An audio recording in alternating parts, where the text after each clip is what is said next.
Hi friend, मैं प्रियम कुमार आपका अपना चैनल राइट डिसीजन पर आपका स्वागत करता हूं। तो चलिए आज हम लोग पढ़ेंगे ट्रेड थ्योरी में आपका मेटल चैप्टर हम लोग पढ़े थे कि मेटल चैप्टर का हम लोग आपका फिजिकल प्रॉपर्टी बहुत पहले ही पढ़ लिए थे। ठीक है, तो चलिए आज हम लोग पढ़ते हैं आपका मेटल में ही आज पढ़ेंगे, हम लोग डिस्कस करेंगे आपका मैकेनिकल प्रॉपर्टीज ऑफ मेटल। ठीक है, मतलब कि धातु का यांत्रिक गुण। ठीक है, मतलब कि जैसे हम लोग पढ़े थे कि धातु का क्या होता है, मेटल का क्या होता है, फिजिकल होता है, जैसे उसका कलर है, उसका गलनांक है, वो सब फिजिकल प्रॉपर्टीज है। लेकिन मैकेनिकल प्रॉपर्टीज आज हम लोग पढ़ेंगे। ठीक है, और मैकेनिकल प्रॉपर्टीज बहुत ज़्यादा इंपॉर्टेंट है। ठीक है, चाहे आपका एनसीवीटी एग्जाम हो या फिर आप कंपटीशन का तैयारी कर रहे हो तो उसके लिए भी। ठीक है, इससे चूँकि यहाँ से बहुत सारा क्वेश्चन आता है। ठीक है, तो चलिए हम लोग स्टार्ट करते हैं फिजिकल प्रॉपर्टी। तो देखिए फिजिकल प्रॉपर्टीज ऑफ मैटर में हम लोग पहला जो पढ़ेंगे इंस्टेंट पढ़ेंगे। ठीक है, इंस्टेंट में क्या होता है, सामर्थ्य क्षमता होता है। ठीक है, इंस्टेंट में सामर्थ्य क्षमता होता है। तो देखिए इंस्टेंट सामर्थ्य क्षमता मतलब मेटल का क्या होगा कि जैसे कि हम लोग अगर मान लीजिए जनरल भाषा में अगर हम बात करें, ठीक है, सामर्थ्य क्या है, सामर्थ्य लोग बोलते हैं ना कि मेरा ये सामर्थ्य नहीं है, हम उतना पैसा खर्च नहीं कर सकते, मेरा ये सामर्थ्य नहीं है। तो सामर्थ्य का मतलब यहाँ पे क्या हो गया मेटल पर कि जैसे कि मान लीजिए आपको मैं एक छोटा सा एग्जांपल लेते हैं। जैसे कि मान लीजिए कि आप लोग क्लासरूम में बैठते हैं, ठीक है, बेंच पे बैठते हैं। ठीक है, तो बेंच पे अगर मान लीजिए कि बेंच पर बैठने का मतलब कि बेंच पर बैठने का उस बेंच के जो सामर्थ्य है, मतलब उसको लोड सहने की, मान लीजिए कि उस पर 5 लड़का बैठ सकता है, ठीक है, या 4 लड़का बैठ सकता है। एवरेज औसत मान के लिए उस पर 200 केजी बैठ सकता है। ठीक है, उस 200 केजी को वो लोड सहन करने की उसकी क्षमता है, स्ट्रेंथ है। लेकिन जैसे 200 केजी से ज़्यादा वेट हो जाएगा, मान लीजिए 210 केजी, 201 केजी, 202, 205 या 210 केजी जैसे होगा, तो धीरे धीरे क्या होगा, उसकी स्ट्रेंथ समाप्त हो जाएगी। ठीक है, स्ट्रेंथ समाप्त हो जाएगी और उसमें क्या हो जाएगा कि उस बेंच में क्या होगा, जैसे जैसे लोड बढ़ेगा उस पर क्या हो जाएगा, विरूपण, मतलब उसमें विकृति आना शुरू हो जाएगी। विकृति मतलब हो सकता है वो टेढ़ा हो सकता है। ठीक है, अगर ज़्यादा लोड पड़ गया हो, अगर उसकी सामर्थ्य पूरे समाप्त हो गई होगी तो वो टूट भी सकता है। ठीक है, तो वहाँ से पता चलता है कि वो सामर्थ्य क्या है। ठीक है, तो उसी को अगर हम मान लीजिए टेक्निकल में यहाँ पे यूज करें कि सामर्थ्य क्या है। ठीक है, तो सामर्थ्य क्या होती है, इंस्टेंट क्या होता है, स्ट्रेंथ। तो स्ट्रेस, आपने स्ट्रेस नाम सुना होगा। ठीक है, स्ट्रेस में होता है तनाव, नहीं तो भी बताएंगे स्ट्रेस क्या है। स्ट्रेस का अधिकतम मान, ठीक है, स्ट्रेस का अधिकतम मान जो धातु को बिना विकृति, ठीक है, बिना विकृति या टूटे धातु को कायम रख सकता है, उसे हम धातु का स्ट्रेंथ कहा जाता है। ठीक है, तो अलग अलग धातु का अलग अलग स्ट्रेंथ होगा, अलग अलग मटेरियल का अलग अलग स्ट्रेंथ होगा। ठीक है, तो देखिए यहाँ पे क्या है कि जैसे भी हम बेंच का एग्जांपल लिए थे, तो यहाँ पे होता है कि स्ट्रेस क्या है। स्ट्रेस देखिए क्या है, ये स्ट्रेस क्या है कि स्ट्रेस का मतलब ये हुआ कि जैसे मान लीजिए कि आपने किसी भी ऑब्जेक्ट पर, ठीक है, आपका कोई भी ऑब्जेक्ट हो, मटेरियल हो या कोई भी ऑब्जेक्ट पदार्थ हो, तो कोई भी ऑब्जेक्ट पर अगर आपने क्या किया, एक्सटर्नल फोर्स लगाया, जैसे कि उस बेंच पर एक्सटर्नल फोर्स लगा, आपने बैठा तो एक्सटर्नल फोर्स लगा, बाह्य बल लगा। ठीक है, अगर मान लीजिए किसी भी ऑब्जेक्ट पर हम एक्सटर्नल फोर्स लगाते हैं तो उस ऑब्जेक्ट की कुछ ना कुछ सामर्थ्य होगी, तो वो उस एक्सटर्नल फोर्स का क्या करता है, वो विरोध करता है। ठीक है, मतलब कुछ क्या होता है कि वो आप जब उस पर एक्सटर्नल फोर्स लगाइएगा तो ऐसा मतलब नहीं कि एक्सटर्नल फोर्स लगाया तुरंत वो टूट गया। ठीक है, उसका इंस्टेंट तो कुछ होगा, कुछ हद तक तो वो लोड सह सकती है। ठीक है, तो वो कुछ हद तक वो जो मतलब उस आपके एक्सटर्नल फोर्स का अगर वो विरोध करता है, मतलब कुछ लिमिट तक क्या करता है, वो आपके एक्सटर्नल फोर्स का वो विरोध करता है, मतलब उसके अंदर रेजिस्टेंस रहता है जो वो आपके एक्सटर्नल फोर्स का प्रतिरोध करता है। ठीक है, जिससे कि वो एक्सटर्नल लोड को क्या कर सके, वो सहन कर सके कुछ लिमिट तक। ठीक है, तो उसके बाद क्या होता है, जब वही जो आपका वो उसके आपके लोड को जो वो सह सकता है कुछ लिमिट तक, तो उसी एक्सटर्नल फोर्स के सहने के लिमिट को हम लोग बोलते हैं उसका स्ट्रेस। ठीक है, उसी को बोलते हैं हम लोग स्ट्रेस। ठीक है, स्ट्रेस, तो वही स्ट्रेस हो गया। मतलब कि ऐसे नहीं कि आप 4 लड़का बैठे थे तो आपका वो 4, मतलब मान के चलिए कि अगर आप बेंच पे 4 लड़का बैठने का है कि मान लीजिए औसत एवरेज 30 केजी का होना चाहिए, तो 30 गुना 4 120 केजी का वो उसका स्ट्रेंथ है, मतलब उस बेंच का वो लोड सहने का। ठीक है, तो उसका मतलब है कि उसका स्ट्रेस जो है वो स्ट्रेस हुआ 120 केजी। ठीक है, स्ट्रेस क्या हुआ, वही 120 केजी जो वो लोड सह सकता है, तो उसी को हम लोग बोलेंगे स्ट्रेस। ठीक है, उसी को हम लोग बोलेंगे स्ट्रेस, मतलब तनाव, स्ट्रेस उसको बोलते हैं। तो वही 120 के जी मतलब अधिकतम मान लीजिए 120 से जाएगा, 121 होगा, 122 होगा, तो यहाँ पे क्या होगा, उस बेंच का क्या होगा, स्टैंड धीरे धीरे समाप्त हो जाएगा, धीरे धीरे समाप्त होने लगेगा, धीरे धीरे जैसे जैसे कंटिन्यू फोर्स मतलब कि उस पर लोड बढ़ते जाएगा, उसमें विकृति आना शुरू कर देगा। ठीक है, तो मतलब स्ट्रेट उसका 120 केजी, 120 के बाद ही वो उसमें विकृति आएगा, 120 से पहले आ नहीं सकता, क्योंकि उसका 120 केजी क्या उसका स्ट्रेंथ है, उसका क्षमता है। ठीक है, उसी को बोलते हैं हम लोग स्ट्रेस। ठीक है, तो वहीं पे लिखा हुआ टेक्निकल में उसका डेफिनेशन देंगे कि स्ट्रेंथ क्या है, ठीक है, सामर्थ्य क्या है, तो स्ट्रेस का अधिकतम मान जो धातु को बिना विकृति या टूटे ब्रेक किए हुए उस धातु को कायम रख सकता है जिस स्थिति में पहले था। ठीक है, तो उसे उस धातु का स्ट्रेंथ कहा जाता है। ठीक है, अब देखिए स्ट्रेस के अधिकतम मान के बाद भी अगर मान लीजिए स्ट्रेस का अधिकतम मान हो गया 120 केजी तक उसका ये था, लेकिन 120 केजी के बाद भी अगर हम लगातार उस पर लोड को कंटिन्यू बढ़ाते रहें, ठीक है, कंटिन्यूस पे हम लोड को बढ़ाते रहें, ठीक है, 120 उसका स्ट्रेस था, उसका सामर्थ्य था उस बेंच का, अगर हम उसको 121 केजी वेट दिए, फिर 122, 23, 24, 25, तो इस तरह क्या होगा, देखेंगे कि हम उस बेंच में क्या होगा, धीरे धीरे विकृति आना शुरू कर देगा। वो हो सकता है धीरे धीरे टेढ़ा होगा, टेढ़ा होते जाएगा, टेढ़ा होते जाएगा। ठीक है, और एक ऐसा लिमिट क्रॉस कर जाएगा कि वो टूट भी सकता है। ठीक है, तो स्ट्रेस के अधिकतम मान के बाद एक्सटर्नल फोर्स को अगर कंटिन्यू बढ़ाया जाए तो मेटल की क्या होगी, जिस मतलब कि हम मेटल पे बात करें तो मेटल का कोई भी मटेरियल पे बात करेंगे तो मटेरियल का, ठीक है, तो मेटल की स्ट्रेंथ क्या हो जाएगी, वो समाप्त हो जाएगी। ठीक है, वो क्या होगी, धीरे धीरे समाप्त हो जाएगी, और मेटल में क्या हो जाएगी, विकृति मतलब डिफॉर्मेशन। ठीक है, विकृति यानी विरूपण, विकृति इस प्रकार की हो सकती है। ठीक है, अब देखिए डिफॉर्मेशन, उसमें विकृति क्या आएगी, ठीक है, वो टेढ़ा हो जाएगी, टूट जाएगी, उसमें क्या विकृति आएगी, तो विकृति या डिफॉर्मेशन इस प्रकार की हो सकती है। ठीक है, देखिए यहाँ पे इस प्रकार की हो सकती है, दो विकृति उसमें हो सकती है, प्लास्टिक विरूपण या विकृति, प्लास्टिक विरूपण या विकृति जिसको हम लोग बोलेंगे प्लास्टिक डिफॉर्मेशन। ठीक है, और धातु का टूट जाना, मतलब उसको बोलेंगे हम लोग परमानेंट, इंग्लिश में उसको बोल सकते हैं परमानेंट फ्रैक्चर, मतलब अस्थायी रूप से वो टूट गया। ठीक है, बहुत ज्यादा विरूपण हो गया मतलब। ठीक है, तो प्लास्टिक विरूपण मतलब गया कि देखिए प्लास्टिक, इसमें दो तरह का विरूपण हो सकता है, या तो वो प्लास्टिक विरूपण में हो जाएगा या फिर धातु टूट जाएगा।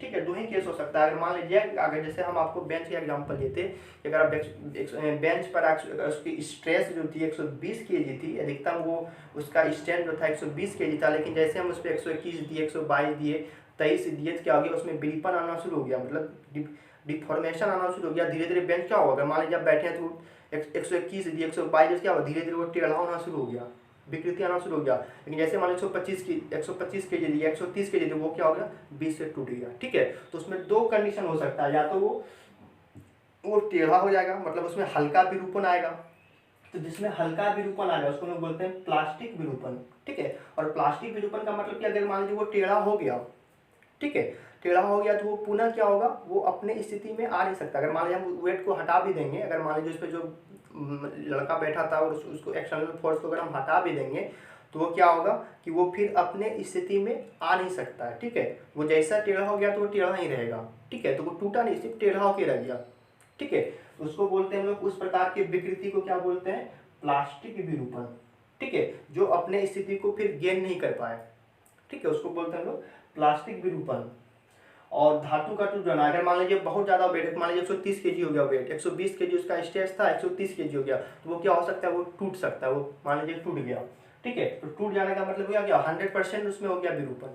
ठीक है, और प्लास्टिक विरूपण का मतलब क्या कि कुछ उसमें विरूपण आ गया। ठीक है, और धातु का टूट जाना मतलब बहुत ज्यादा विरूपण हो गया, मतलब 100% इसमें विरूपण हो गया। ठीक है, वो धातु टूट गया। ठीक है, अब देखिए ये दो कंडीशन हो सकता है, या तो प्लास्टिक विरूपण हो सकता है या धातु का टूट जाना हो सकता है। ठीक है, अब देखिए एक यहाँ पे यहाँ से भी क्वेश्चन आपका उठ सकता है। ठीक है, यहाँ से भी क्वेश्चन उठ सकता है। अब देखिए यहाँ पे दो कंडीशन हो गया कि प्लास्टिक विरूपण, धातु का टूट जाना। ठीक है, अब देखिए यहाँ पे नोट में आपको ये लिखना है कि ये जो विकृति हुआ प्लास्टिक विरूपण या धातु का टूट जाना, मतलब बहुत ज्यादा विरूपण हो गया। ठीक है, तो ये विकृति क्या हो गया, ये विकृति मटेरियल मतलब जिस सामग्री की हम बात कर रहे हैं। ठीक है, हर ऑब्जेक्ट की कुछ ना कुछ सामर्थ्य होती है। ठीक है, हर ऑब्जेक्ट की। ठीक है, लेकिन हम यहाँ पे बात कर रहे हैं मेटल पे। ठीक है, इसलिए मेटेरियल के बगल में मेटल लिख दिए। ठीक है, तो ये विकृति मटेरियल यानी मेटल पर निर्भर करता है। ठीक है, मतलब ये विकृति जो निर्भर करेगा, ये जो प्लास्टिक या विरूपण, ये हम नहीं कर सकते हैं कि किसमें प्लास्टिक और किसमें विरूपण होगा। ठीक है, तो वो ये नहीं कि दोनों एक में हो जाएगा, दोनों एक ही साथ हो जाएगा, ऐसा नहीं है। हो सकता है उसमें प्लास्टिक विरूपण भी हो सकता है, उसमें धातु का टूट जाना भी हो सकता है। मतलब धातु का टूट जाना मतलब परमानेंट फ्रैक्चर हो सकता है, टूट जाना मतलब अस्तित्व ही नहीं रहा, धातु टूट के बिखर गया। ठीक है, ये दो कंडीशन हो सकता है। ठीक है, तो देखिए ये कंडीशन इसलिए यहाँ पे लिखा हुआ है कि ये विकृति जो है आपका मटेरियल मतलब धातु पर निर्भर करता है, धातु पर निर्भर करता है। तो ये धातु पर निर्भर करता है, तो इसका मतलब हो गया कि अगर मान लीजिए प्लास्टिक विरूपण तभी होगा जब वो धातु क्या हो, वो धातु क्या हो, उस धातु में डक्टिलिटी का गुण हो। ठीक है, यहाँ पे ध्यान रखिएगा कि ये विरूपण तभी हो सकता है, क्योंकि यहाँ पे लिखा हुआ ये विकृति मटेरियल पर निर्भर करता है। मतलब ये विरूपण जो है धातु के मटेरियल पर, मतलब धातु पर निर्भर करता है। तो ये प्लास्टिक विरूपण तभी हो सकता है जब इसमें क्या हो, तन्यता का गुण हो। ठीक है, ये तभी हो सकता है जब इसमें क्या हो, आपका तन्यता, तभी होगा जब वो मटेरियल क्या हो, तन्यता मतलब क्या होता है, डक्टिलिटी, जिसको हम खींचकर तार बनाया जा सकते हैं। ठीक है, जिसको लोग तार बनाया जा सकता है। तो अगर वैसा मटेरियल होगा, ठीक है, तो उसमें क्या होगा, प्लास्टिक विरूपण होगा, प्लास्टिक विरूपण होगा। और अगर मान लीजिए धातु टूट गया तो उसका मतलब है कि वो क्या होगा, भंगुर, वो भंगुर धातु होगा। ठीक है, वो भंगुर धातु होगा। ठीक है, ये क्या होगा आपका, ये हो जाएगा आपका तब भंगुर, इसको हम बोलते हैं, इसको बोलते हैं डक्टिलिटी। तन्यता को आप बोल सकते हैं इंग्लिश में डक्टिलिटी, इसको हम लोग बोल सकते हैं डक्टिलिटी, इसको आप डक्टिलिटी बोल सकते हैं, डक्टिलिटी इसको बोल सकते हैं इंग्लिश में। और ये हो गया आपका, ये कब होगा, ये तभी होगा जब वो क्या हो, ब्रिटलनेस हो, ब्रिटल। ठीक है, ब्रिटल मतलब हो गया, ये डबल टी है, ये डबल टी है, ब्रिटल मतलब जब वो धातु भंगुर हो। ठीक है, ये डिपेंड करेगा, ये दोनों कंडीशन डिपेंड करेगा धातु के मटेरियल पर कि हम किस धातु की सामर्थ्य को ले रहे हैं। ठीक है, अगर हम एग्जांपल देते हैं आपको बेंच का, अगर मान लीजिए वो बेंच डक्टिलिटी मतलब वो तन्यता, जिस धातु का मटेरियल का बना उसमें अगर वो डक्टिलिटी का अगर वो गुण होगा तो वो धातु क्या होगा, लोड बढ़ने से क्या होगा, स्ट्रेस बढ़ने से क्या होगा, उसमें प्लास्टिक विरूपण आ जाएगी। ठीक है, अगर वही बेंच अगर मान लीजिए भंगुर वाले धातु का बना होगा, मान लीजिए अगर कास्ट आयरन का बना होगा, इससे भंगुर पता है ना, कास्ट आयरन। ठीक है, ठीक है, तो इसमें क्या होगा, वो धातु टूट जाएगा, वो बिखर जाएगा। ठीक है, तो इस दो रूप में विरूपण हो सकता है। ठीक है, तो यहाँ पे ये पॉइंट से आपको निर्भर करना, ये नोट करना है कि ये विकृति जो है मटेरियल यानी धातु पर निर्भर करता है। ठीक है, आप बताइएगा कि मान लीजिए किसी धातु का, आपका क्वेश्चन बन सकता है, यहाँ से उठ सकता है कि किसी धातु का स्ट्रेंथ, ठीक है, किसी धातु का स्ट्रेंथ किसी धातु का जो आपका ये किसी धातु में जो है प्लास्टिक विरूपण हो रहा है। ठीक है, तो ये सवाल ऐसे आएगा कि किसी धातु में प्लास्टिक विरूपण हो रहा है तो वह धातु किस प्रकार की होगी। ठीक है, वो धातु किस प्रकार की होगी। अब देखिए यहाँ पे ऑप्शन में दे देगा तन्यता, भंगुर, हार्डनेस, टफनेस। ठीक है, चार ऑप्शन दे दिया, तो उसमें आपसे कौन लगाना है, तन्यता, डक्टिलिटी। ठीक है, और धातु का टूट जाना क्या हो जाएगा आपका, ब्रिटलनेस। ठीक है, यहाँ से दो तरह का क्वेश्चन उठ सकता है। ठीक है, उसके बाद देखिए यहाँ पे दूसरा पॉइंट, इसमें नोट में दूसरा पॉइंट है कि स्ट्रेस मतलब तनाव मेटल पर निर्भर नहीं करता। ठीक है, स्ट्रेस जो है मेटल पर निर्भर नहीं करता। ठीक है, अभी यहाँ पे स्ट्रेस बताए थे आपको कि स्ट्रेस क्या है, तो स्ट्रेस क्या है कि जैसे मान लीजिए आप बेंच पे बैठे थे, तो बेंच पे क्या हो गया कि मान लीजिए कि उसका 120 केजी को वो लोड को सहन, मतलब एक्सटर्नल फोर्स को वो सहन करने की क्षमता है। ठीक है, तो उसका 120 केजी क्या हो गया, 120 केजी तक वो लोड को सह सकता है, तो वो 120 केजी उस बेंच का क्या हो गया, स्ट्रेस हो गया। ठीक है, स्ट्रेस हो गया, उसको वो सह सकती है, तो उसको स्ट्रेस बोलते हैं। तो स्ट्रेस क्या करता है, मतलब वो जो उसका प्रतिरोध 120 केजी मतलब उसको एक्सटर्नल फोर्स को विरोध करता है, तो वो स्ट्रेस जो होता है वो मटेरियल पर निर्भर नहीं करता है। ठीक है, लेकिन विकृति मटेरियल पर निर्भर करेगा, लेकिन स्ट्रेस जो है मटेरियल पर निर्भर नहीं करता है। जैसे फॉर एग्जांपल कैसे नहीं करता है, अगर मान लीजिए कि स्ट्रेस मटेरियल पर निर्भर नहीं करता, अगर मान लीजिए कि हम दो रॉड लें, मान लीजिए कि हम एक ये आपका ले लिए हम स्टील का रॉड, ये हम स्टील का रॉड ले लिए, स्टील का एक छड़ ले लिए, स्टील का, ठीक है। और मान लीजिए कि हम एक कांच का छड़ ले लिए, ये हम क्या ले लिए, कांच, कांच मतलब ग्लास, ग्लास कांच का एक रॉड लिए, ठीक है। स्टील का एक रॉड ले लिए, कांच के, दोनों का मटेरियल अलग अलग है। अब देखिए यहाँ पे लिखा स्ट्रेस निर्भर नहीं करता, ठीक है। तो देखिए स्ट्रेस का मतलब क्या हो गया कि उस पर आप कितना बल लगा रहे हैं, ठीक है, मतलब स्ट्रेस में उसमें कितना बल लग रहा है या कितना बल को वो सह सक रहा है। मान लीजिए कि इस पे हमने स्ट्रेस P बल लगाया, ठीक है, इस पे भी मान लीजिए हमने P बल लगाया, ठीक है। तो यहाँ पे क्या होगा कि हम दोनों पे बल समान लगा रहे हैं, ठीक है, दोनों पे हम बल समान लगा रहे हैं, ठीक है। स्ट्रेस का मतलब यार जैसे उस पर 120 kg का बल लगा, ठीक है। या मान लीजिए कि आप कंपेरिजन कीजिए 120, मान लीजिए कि इसको हम रॉड को हटा देते हैं, ठीक है। मान लीजिए कि अभी हम एग्जांपल लिए थे, मान लीजिए कांच ले लिए, और एक एग्जांपल अभी आपके पास था कि वो डेस्क बेंच था। मान लीजिए कि यहाँ पे बेंच लीजिए, बेंच मान लीजिए कि चाहे लकड़ी का बना हो, मान लीजिए लकड़ी का नहीं, अब तो लोहा का बना होता है, हम लोहा पर बात करें, लोहा वाला बेंच का, ठीक है। मान लीजिए कि लोहा का बेंच हो, लोहा का बेंच हो, मान लीजिए कि ये क्या हो, हमारा बेंच हो, बेंच जिसमें हम लोग क्लासरूम में बैठते हैं, ठीक है, मतलब कि जिसमें बैठते हैं, ठीक है, उसका मान लीजिए वो हो, रड हो या बेंच ही ले लीजिए, ठीक है। अब देखिए दोनों का क्या मटेरियल अलग अलग है, ये बेंच है, ये लोहा का बना हुआ है, ठीक है, माइल्ड स्टील का ये बना हुआ है, और ये कांच का बना हुआ है, कांच का एक रड है, ठीक है। अब क्या हो गया कि दोनों पे हम समान बल लगा रहे हैं, ठीक है, दोनों पे समान बल लगा रहे हैं। अगर मान लीजिए हम 120 इस पे भी बल लगाए, 120 इस पे भी बल लगाए, तो पहले कौन टूटेगा, ठीक है। 120 तो बहुत ज्यादा हो गया। अगर मान लीजिए कि 120 हम केजी बल लगाए, अगर 120 केजी इस पे भी बल लगाए, 120 केजी इस पे भी बल लगाए, समान बल लगाए, तो जाहिर सी बात है इसमें पहले कौन टूटेगा, तो अब जाहिर से बोलेगा कि पहले कांच टूट जाएगा, कांच टूट के क्या हो जाएगा, बिखर जाएगा। लेकिन ये नहीं टूटेगा, 120 तक इसका सामर्थ्य, ये नहीं टूटेगा, और ये क्या हो जाएगा, 120 से पहले टूट के बिखर जाएगा, ठीक है। 120 क्या, 10 मान लीजिए इसमें 10 केजी लगाइए, 1 केजी बल लगाए, इसमें भी 1 केजी बल लगाए, तो हो सकता है क्या होगा, कांच 1 केजी के बल में ही टूट जाए और ये 1 केजी के बल में नहीं टूटेगा, ठीक है। तो जाहिर है कि इस दोनों की तुलना में अगर हम बात करें, कांच और बेंच की बात करें, मतलब माइल्ड स्टील की बात करें, तो उस दोनों में पहले टूटेगा कौन, कांच ही टूटेगा, ठीक है।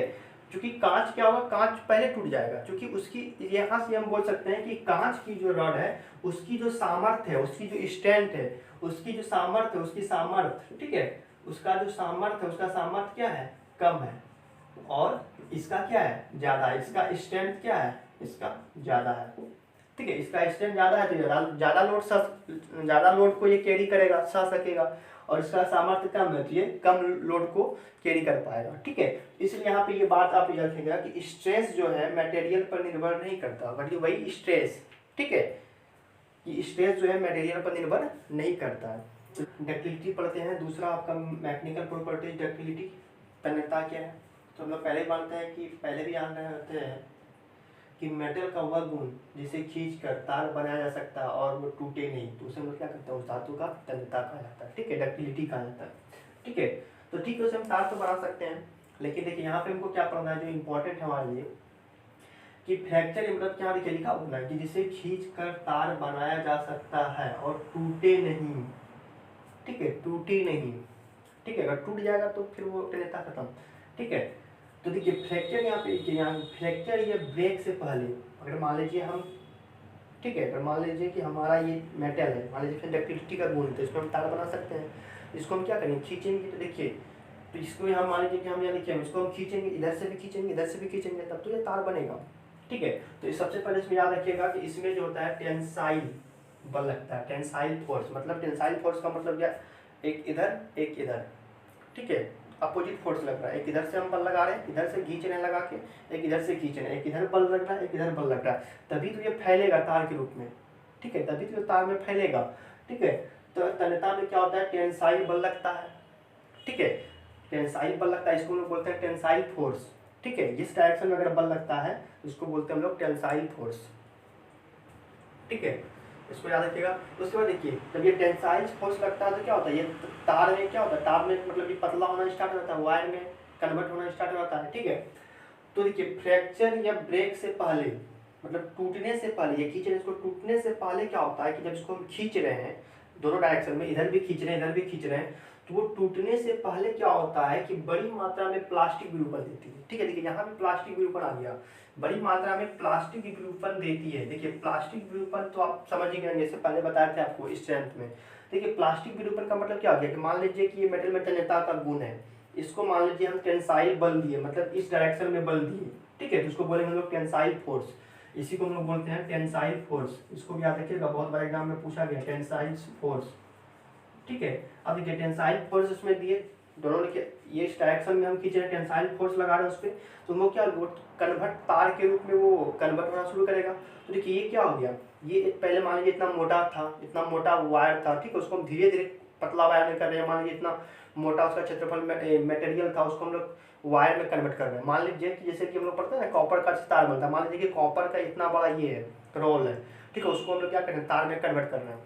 ठीक है, तो देखिए क्या हो, पहले इतना मोटा था, उसको हम धीरे धीरे जब टेंसाइल फोर्स लगा रहे हैं तो वो क्या धीरे धीरे पतला वायर में कन्वर्ट हो जा रहा है। तो मतलब क्या हो रहा है, अगर मान लीजिए तार को टूटने से पहले क्या, अगर मान लीजिए टूटने से पहले जो वो फैल गया, ठीक है, तो उसमें क्या हो गया प्लास्टिक विरूपण। अगर मान लीजिए हम तार को खींच के छोड़ दें तो क्या वो फिर वो अपने पोजीशन पे आ जाएगा, नहीं आएगा। मतलब प्लास्टिक विरूपण का मतलब वही होता है कि अगर उस पर हम ये लगाए, जैसे कि मान लीजिए आप स्प्रिंग, जैसे कि हम मान लीजिए स्प्रिंग में क्या होता है कि मान लीजिए हम स्प्रिंग को जैसे ऐसे खींचते हैं फिर उसको छोड़ते हैं तो फिर अपने पोजीशन पे आ जाता है। लेकिन अगर मान लीजिए कि हम स्प्रिंग को पकड़ के खींच दें, उसके स्टैंड को ख़त्म कर दें, ठीक है, उसको उस पर बहुत ज़्यादा बल लगा कर उसको हम खींच दें, तो वो क्या होगा कि वो अपने पोजीशन पे आएगा ही नहीं, अपने पोजीशन को वो रिगेन नहीं कर पाएगा। ठीक है, तो अब जैसे खींच दिए उसमें जो विकृति आ गया वो वहीं पर रहेगा, तो उसी को बोलते हैं हम लोग प्लास्टिक विरूपण। ठीक है, जो मतलब अपने पोजीशन को फिर रिगेन नहीं कर पाए।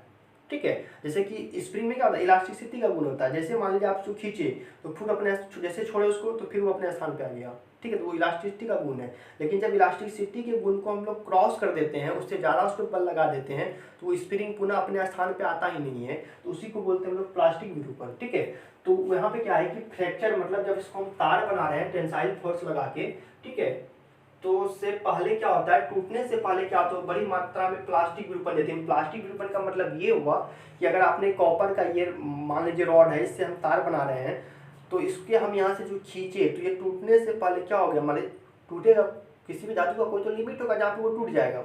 ठीक है, तो यहाँ से इसको हम खींचे तो ये क्या हो गया, एक पतला वायर के रूप में बन गया, और टूटने से पहले मान लीजिए कि यहाँ पे आके टूट गया, मान लीजिए यहाँ पे आके टूट गया ये। ठीक है, मान लीजिए यहाँ तक हमने खींचा और यहाँ से ये टूट गया। ठीक है, मान लीजिए यहाँ से हम स्टार्ट किए और यहाँ पे आके क्या हो गया, ये यहाँ से टूट गया। ठीक है, तो यहाँ से मान लीजिए यहाँ से आया और यहाँ से ये टूट गया, तो इतना बड़ा जो ये वायर बना, तो क्या ये वायर पुनः ये अपने पोजीशन में आ सकता है, अपने स्थान पे आ सकता है। जो पहले वाला जो इसका शेप था वो आकृति ग्रहण कर सकता है, तो नहीं कर सकता है।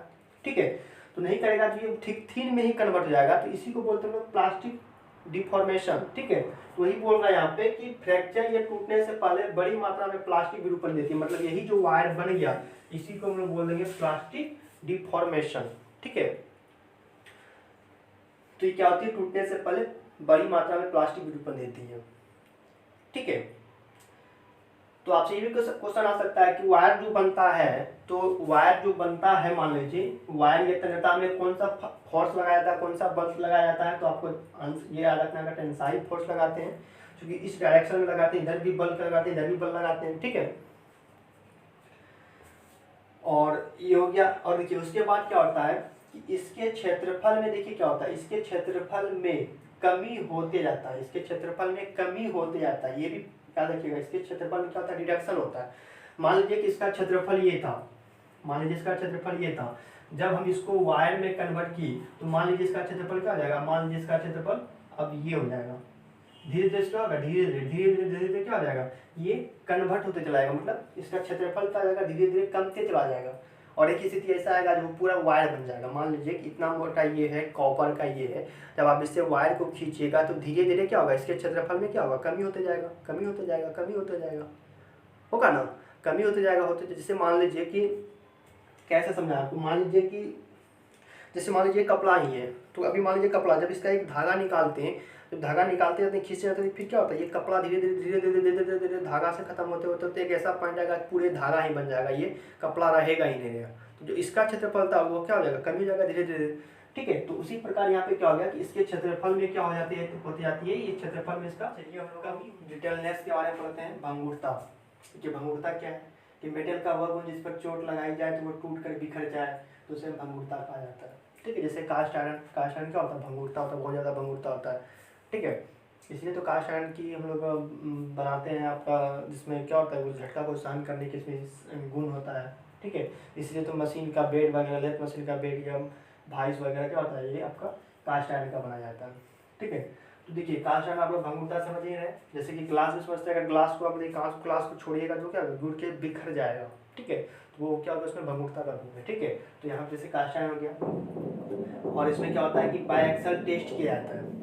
ठीक है, मतलब इसमें बायएक्सल टेस्ट किया जाता है। ठीक है, बायएक्सल टेस्ट किया जाता है हमें भंगुरता को चेक करने के लिए। और क्षेत्रफल में इसमें क्या होता है, बहुत रिडक्शन होता है। क्षेत्रफल में इसका क्या होता है, बहुत रिडक्शन होता है। बहुत ज़्यादा क्षेत्रफल में क्या होती है, कमी होती है। ठीक है, कमी का मतलब क्या होता है कि जैसे कि अभी हमने पढ़ा था ना, मतलब बहुत कम, सॉरी बहुत कम क्या होती है यहाँ पे रिडक्शन होती है, मतलब बहुत कम, मतलब कि हम कह सकते हैं कभी कभी ऐसा रिडक्शन होता है कि हम देख भी नहीं पाते। जैसे कि मान लीजिए कि ये कास्ट आयरन है, तब इसमें क्या होगा कि ये इसमें क्या होगा, रिडक्शन बहुत कम होता है। जैसे कि बताते हैं ना कि तन्यता में क्या होता है, रिडक्शन, जब इसको हम वायर पे खींचते हैं तो धीरे धीरे इसके क्षेत्रफल में कमी होती चली जाती है। ठीक है, इसमें बहुत ज़्यादा कम होता है। ठीक है, बहुत कम होता है रिडक्शन। ठीक है, कभी नहीं के बराबर ही होता है रिडक्शन। ठीक है, तो उसका जो क्षेत्रफल है वो तो टूटेगा तो बिखर ही जाएगा। ठीक है, तो इसमें क्या होता है कि बहुत कम रिडक्शन होता है। ठीक है, कभी कभी पूछ लेता है कि क्या ब्रिटलनेस में रिडक्शन होता है, ब्रिटलनेस के क्षेत्रफल में रिडक्शन होता है, तो आप उसमें दे सकते हैं कि अगर ऑप्शन में होगा कम तो आप कम लगा सकते हैं। कभी कभी होगा नगण्य भी होता है, नहीं भी होता है। ठीक है, उसके बाद देखिए इसमें क्या होता है, टेंसाइल फोर्स लगता है। जिस तरह वहाँ पे डक्टिलिटी में देखे थे, टेंसाइल फोर्स लगा था, एक इधर बल इधर एक इधर बल, तो उसमें क्या होता है कि ब्रिटलनेस में भी क्या होता है, टेंसाइल फोर्स लगता है। ठीक है, टेंसाइल फोर्स लगता है। ठीक है, टेंसाइल फोर्स मतलब देखिए टेंसाइल फोर्स लगता है, या फिर आप इसको कर सकते हैं कि टेंसाइल टेस्ट भी होता है। ठीक है, ब्रिटलनेस में आप क्या कर सकते हैं कि टेंसाइल फोर्स, जैसे वहाँ डक्टिलिटी में बताए थे कि आपको डक्टिलिटी फोर्स या डक्टिलिटी टेस्ट किया था, मतलब उसको डक्टिलिटी को देखने के लिए टेंसाइल फोर्स बोलिए, या फिर आप इसको बोलिए टेंसाइल टेस्ट। देखिए इसमें अलग अलग कर देते हैं आपको समझने के लिए।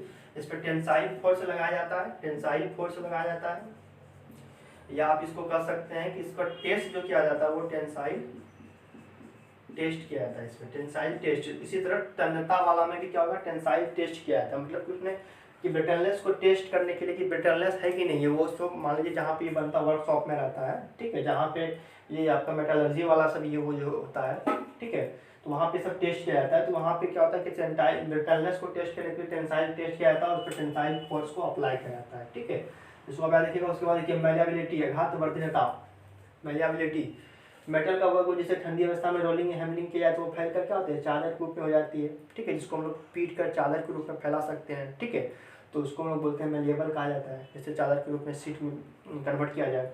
तो इसमें भी क्या होता है कि क्षेत्रफल में बहुत ज़्यादा रिडक्शन होता है। इसके क्षेत्रफल में क्या होता है, बहुत ज़्यादा।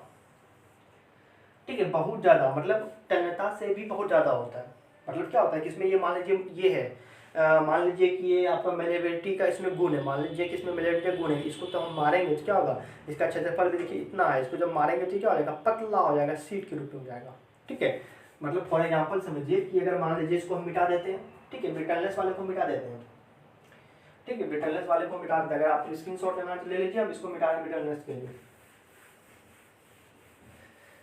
अब देखिए क्या होगा कि मान लीजिए कि जिसमें मैलिएबिलिटी का जिसमें गुण होगा वो क्या होगा, मान लीजिए कि ये हमारा एक धातु है जिसमें मैलिएबिलिटी का गुण है। मान लीजिए कि ये हमारा एक धातु है जिसमें मान लीजिए कि हमारा ये मैलिएबिलिटी का गुण है। तो इसको मारेंगे, इस पर क्या करेंगे, कॉम्प्रेस, देखिए इस पर मारेंगे, इस पर क्या होगा, चोट मारेंगे, उसको कॉम्प्रेस करेंगे तो फिर ये चादर के रूप में बनेगा। इसको कॉम्प्रेस करेंगे, दाबेंगे, इसको प्रेशर देंगे, बल लगाएंगे, तभी तो ये क्या होगा, सीट के रूप में कन्वर्ट होगा। तो ये क्या हो जाएगा, इस रूप में आ जाएगा, इस रूप में क्या आ गया, आ गया, सीट के रूप में बन गया। देखिए इसका क्षेत्रफल ये था और देखिए इसका क्षेत्रफल अभी ये हो गया। ठीक है, तो इसके क्षेत्रफल में क्या होगी, इसके क्षेत्रफल में रिडक्शन हो गया। ठीक है, इसके क्षेत्रफल बोलिए या इसका आप क्रॉस सेक्शन एरिया बोलिए, ये भी कर सकते हैं, क्षेत्रफल या इसका क्रॉस सेक्शन एरिया भी कर सकते हैं आप। ठीक है, इसका क्षेत्रफल भी आप बोल सकते हैं यहाँ पे, इसका क्षेत्रफल या इसको आप बोल सकते हैं cross section area. Cross section, cross section क्षेत्रफल भी बोल सकते हैं उसको, क्रॉस सेक्शन क्षेत्रफल।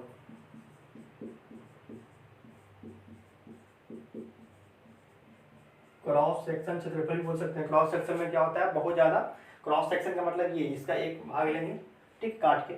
देखिए इस रूप में क्या होगा, इसका एरिया में क्या होता है, इसके एरिया बोली, इसमें क्या हो गया, एरिया में इसका क्या होगा, रिडक्शन हो गया। तो बहुत ज्यादा क्या होता है, रिडक्शन होता है, ठीक है। तो सबसे ज्यादा अगर मान लीजिए रिडक्शन होगा, पूछेगा कि किसके क्रॉस सेक्शन में या किसके क्षेत्रफल में, ठीक है, या किसके क्षेत्रफल में होता है बहुत ज्यादा रिडक्शन होता है, बहुत ज्यादा उसमें कमी आती है, तो वो धातु कौन सा है, वेरिएबल, ठीक है। ठीक है, तार भी जो है, तार भी है क्या, वो तार एक उसका थिकनेस होगा, लेकिन ये क्या होगा, चादर के रूप में हो जाएगा, पतला पतला चादर के रूप में हो जाएगा, ठीक है। तो इसमें क्या होती है, बहुत ज्यादा इसमें रिडक्शन होता है, और इसमें कौन सा बल लगता है, तो इसको हम लोग क्या करते हैं, कंप्रेस करते हैं, ठीक है। तो इसमें हो गया आपका, इस पे जो बल लगेगा, देखिए इस पे कौन सा टेस्ट होता है, कंप्रेसिव टेस्ट क्या आता है, इसको चेक करने के लिए, मैलेबिलिटी को टेस्ट करने के लिए, और इस पे बल भी लगता है, कौन, कंप्रेसिव फोर्स लगता है यहाँ पे, ठीक है। इस पे आप जो नोट कर लीजिएगा, यहाँ पे कंप्रेसिव टेस्ट भी किया जाता है, और कंप्रेसिव बल भी लगाया जाता है, इस पे कंप्रेसिव फोर्स भी लगाया जाता है, ठीक है। कंप्रेसिव टेस्ट भी किया जाता है, और कंप्रेसिव फोर्स, मतलब इसको कंप्रेस करेंगे तभी तो इस चीज के रूप में बदलेगा, ठीक है। और ये उसके बाद क्या होता है कि टूटने या क्रैक से पहले, मतलब टूटने और क्रैक से मतलब क्या है कि जब इसको हम तभी तक करेंगे मैलेबिलिटी जब तक इसमें कोई दरार है, मान लीजिए इसको हम पीट किए किए, लेकिन इसको अब और ज्यादा अगर मान लीजिए हम फैलाएंगे, तो जब अगर मान लीजिए इसमें दरारें आ गया, तो ये क्या हो गया, टूट गया, ठीक है। इसमें दरारें नहीं आना चाहिए, मैलेबिलिटी का ये गुण है कि इसको हम पीट रहे हैं, तो ये इसमें क्या है कि किसी तरह का दरारें या क्रैक नहीं आ जाएगा, क्रैक आ गया तो समझिए वो मैलेबिलिटी समाप्त हो गया उसका, अब उससे आगे मैलेबिलिटी आप नहीं कर सकते हैं। तो टूटने से पहले, मतलब कि मान लीजिए टूटने या क्रैक से पहले उसमें क्या आता है, high degree of plastic deformation होता है। देखिए फिर यहाँ पे प्लास्टिक डिफॉर्मेशन का बात आ गया, प्लास्टिक डिफॉर्मेशन आपको बताए थे, ये मेटल था, ये इसको हम कन्वर्ट कर दिए ये में, तो कन्वर्ट जब हम ये किया तो क्या ये जो ये बन गया, क्या ये अपना ये वाला अवस्था ग्रहण कर सकता है, पहले वाला, ठीक है, पहले वाला में आ सकता है, तो नहीं आ सकता है। तो इसमें क्या हो गया, high degree of plastic deformation हो गया, इसमें विकृति आ गया, ठीक है। इसके शेप में क्या हो गया, इसके आकृति में क्या हो गया, विकृति आ गया, तो विकृति को तो बोलते हैं प्लास्टिक, ठीक है, जो फिर रिगेन नहीं कर पाए, ठीक है। जैसे कि स्प्रिंग को अगर फैलाएंगे छोड़ेंगे तो वो रिगेन कर लेगा, लेकिन स्प्रिंग को भी बहुत ज़्यादा टान लेंगे तो उसका क्या होगा, उसका स्ट्रेंथ समाप्त हो जाएगा, ठीक है। और उसमें क्या हो जाएगा, उसकी इलास्टिसिटी जो गुण है जिसके कारण वो आ रहा है, वो इलास्टिसिटी खत्म हो जाएगा, तो वो प्लास्टिसिटी में चला जाएगा, कन्वर्ट हो जाएगा, ठीक है।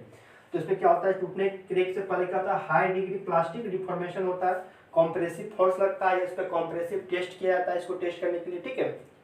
इसमें पूछेगा कि कौन सा फोर्स लगाया जाता है मैलेबिलिटी पे, तो कॉम्प्रेसिव फोर्स मतलब दबाना, कॉम्प्रेसिव मतलब दबाना, और कॉम्प्रेसिव टेस्ट भी किया जाता है, इसको चेक करने के लिए मैलेबिलिटी को, ठीक है। अब देखिए कभी कभी एग्जाम में पूछता है कि डक्टाइल मेटल मेलिएबल होता है। देखिए डक्टाइल मेटल, जितने भी डक्टाइल मेटल है, तन्यता, जितने भी तन्य धातु हैं, वो क्या होता है, मैक्सिमम पॉसिबल रहता है, पॉसिबिलिटी रहती है कि वो मेलिएबल होते हैं, ठीक है, मेलिएबल होते हैं। पर ये जरूरी नहीं है कि मेलिएबल मेटल जो है वो डक्टाइल हो भी सकती है और नहीं भी, ठीक है। डक्टाइल मेटल मेलिएबल होते हैं, पर मेलिएबल मेटल डक्टाइल हो भी सकते हैं और नहीं भी, ठीक है। तो चलिए आज हम लोगों ने 4 property, mechanical property of metal को पढ़े, ठीक है। और इसमें से बहुत सारा क्वेश्चन आप उठ रहा होगा, ठीक है, आपके दिमाग में भी, ठीक है। और इससे जो भी क्वेश्चन उठेगा उसको हम फिर जब ये समाप्त हो जाएगा तो इससे फिर ऑब्जेक्टिव कराएंगे, ठीक है। और अगर आज का सेशन अगर आपको पसंद आया हो तो दिल से लाइक कीजिए और शेयर कीजिए, अगर हमारे चैनल पर नए हैं तो हमारे चैनल को सब्सक्राइब कीजिए। चलिए थैंक यू, फिर मिलते हैं अगले वीडियो में।